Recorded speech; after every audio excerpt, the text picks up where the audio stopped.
بسم اللہ الرحمن الرحیم۔ السلام علیکم ورحمۃ اللہ وبرکاتہ۔ اسلامک لیب کی جانب سے خوش آمدید۔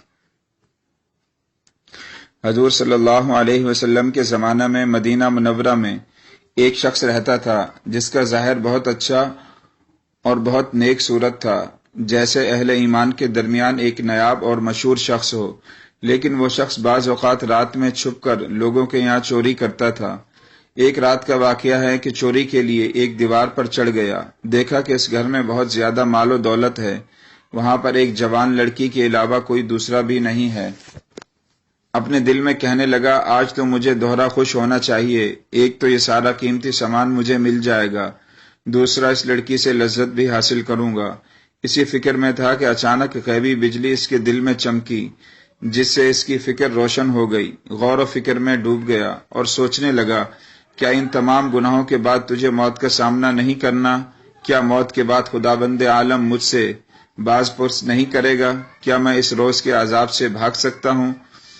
اس روز تمام حجت کے بعد خدا کے غیظ و غضب میں گرفتار رہوں گا، ہمیشہ کے لیے آتش جہنم میں جلوں گا۔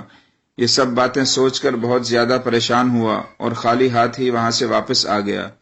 جیسے ہی صبح ہوئی، اپنے اسی ظاہری چہرہ اور بناوٹی لباس میں حضور اکرم صلی اللہ علیہ وسلم کی خدمت میں حاضر ہوا۔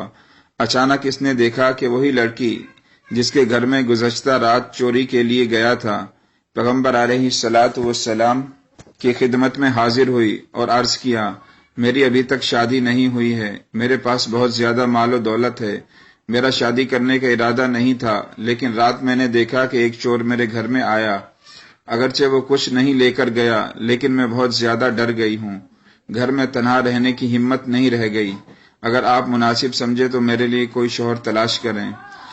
حضور صلی اللہ علیہ وسلم نے اس چور کی طرف اشارہ کیا، اگر تو چاہتی ہے تو ابھی اس کے ساتھ تیرا نکاح پڑھا دوں۔ چنانچہ اس نے عرض کیا، میری طرف سے ہاں ہے۔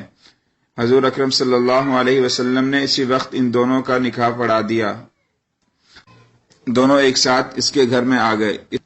اس نے اپنا واقعہ اس عورت سے بیان کیا کہ وہ چور میں ہی تھا، اگر میں نے چوری کی ہوتی اور تجھ سے ناجائز رابطہ کیا ہوتا تو میں چوری کا مرتکب بھی ہوا ہوتا اور زنا کا گناہ بھی کرتا، جبکہ یہ وصال ایک رات سے زیادہ نہ ہوتا اور وہ بھی حرام طریقے سے، لیکن چونکہ میں نے خدا اور قیامت کو یاد کر لیا اور گناہ کرنے میں صبر کیا، خدا کی حرام کردہ چیزوں سے اجتناب کیا، خداوند عالم نے بھی اس طرح مقدر فرمایا کہ اب گھر کے دروازے سے داخل ہوا ہوں اور ساری عمر تیرے ساتھ زندگی بسر کروں گا۔ سبحان اللہ۔